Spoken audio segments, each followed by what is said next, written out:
રાજકોટ મહાનગરપાલિકાના દર મિનિટે સરેરાશ રેશિયો કરતા દર મિનિટે એક ફરિયાદ આવેલી છે એવો રેકોર્ડ રાજકોટ મહાનગરપાલિકાના ચોપડે 31 તારીખ સુધીમાં નોંધાય સાંજ સુધીમાં.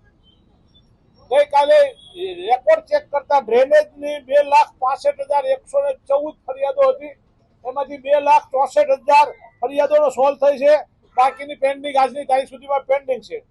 એવી જ રીતે રોશની વિભાગની 49,234 ફરિયાદો હતી. એમાંથી 49,105 129 ફરિયાદો આજની તારીખ પણ પેન્ડિંગમાં છે.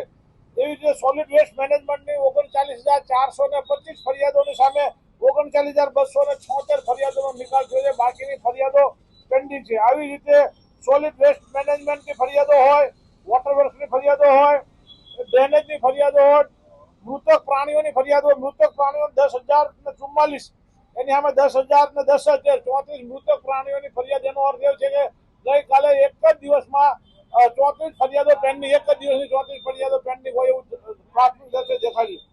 મોટામાં મોટું બાંધકામમાં ફરિયાદો હોવા છતાં બાંધકામનું કામ નથી થયા. 18,442 ફરિયાદોની સામે 16,723 ફરિયાદો નીકળ્યો. 1700 વધારેમાં વધારો બાંધકામની 1719 ફરિયાદનો ગઈકાલની સાંજ સુધીમાં પેન્ડિંગ છે. આ એ બતાવે છે કે રાજકોટ મહાનગરપાલિકાના ભાજપના શાસકોએ ફરિયાદો સોલ્વ કરવા કરતા દરરોજ નવા ગતકડા કાઢી લોકોને માઇન્ડ વોશ કરે છે, લોકોના મગજ બીજે ડાયવર્ટ કરી રહ્યા છે.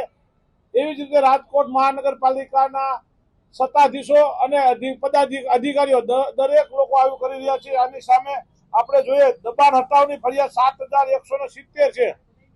એમાં 7,082 88 ફરિયાદો આજની તારીખમાં નિકાલ કરવામાં છે. દબાણ હટાવની ફરિયાદ નિકાલ ન થતી હોય એ તો બહુ ખરાબ છે. ત્યાર પછી જો વિસ્તારમાં વધારે બે કાબુ થઈ જાય છે બાંધકામ કરનારા, ટાઉન પ્લાનિંગ દબાણ હટાવવા વાળા ટાઉન પ્લાનિંગ આ બધા કામ કરતા નથી. એના અનુસંધાને ટાઉન પ્લાનિંગ 2,156 ફરિયાદોની સામે 1,871 ફરિયાદનો નિકાલ કર્યો. 285 ફરિયાદો આજની તારીખમાં પેન્ડિંગ છે. એ બતાવે છે કે ક્યાંક ને ક્યાંક મફતિયા ફરિયાદ બની જવાના છે, ક્યાંક વધારાનું બાંધકામ બની જવાનું છે, ક્યાંક દબાણો થઈ જવાનું છે. પણ રાજકોટ મહાનગરપાલિકાના ટાઉન પ્લાનિંગ વિભાગ પણ જાગતો નથી. રાજકોટના કમિશનર તો ફક્ત ભાજપનું પીઠવું એવું કામ કરી રહ્યા છે હાલમાં પણ, કારણ કે ભાજપના કાર્યક્રમમાં જાય છે પરંતુ રાજકોટ મહાનગરપાલિકામાં લોકોના કામ કરવા આવવા માટે એમની પાસે સમય પણ નથી. આટલી ફરિયાદોનો નિકાલ માટે મારે રાજકોટ મહાનગરપાલિકાના કમિશનરને સીધું પૂછવું છે કે 4,34,000 જેવી ફરિયાદો જો આવતી હોય એ બતાવે છે ક્યાંક ને ક્યાંક તમારી ખામી છે, ક્યાંક ને ક્યાંક તમારી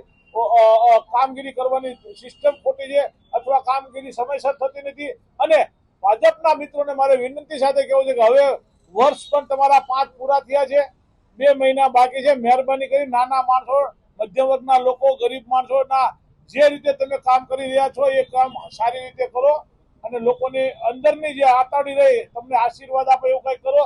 હકીકતમાં આપે એવું તો લાગતું નથી, પરંતુ હું એવું ઈચ્છું કે આપ શ્રી કંઈક કરશો એવી અપેક્ષા સાથે. જય હિન્દ.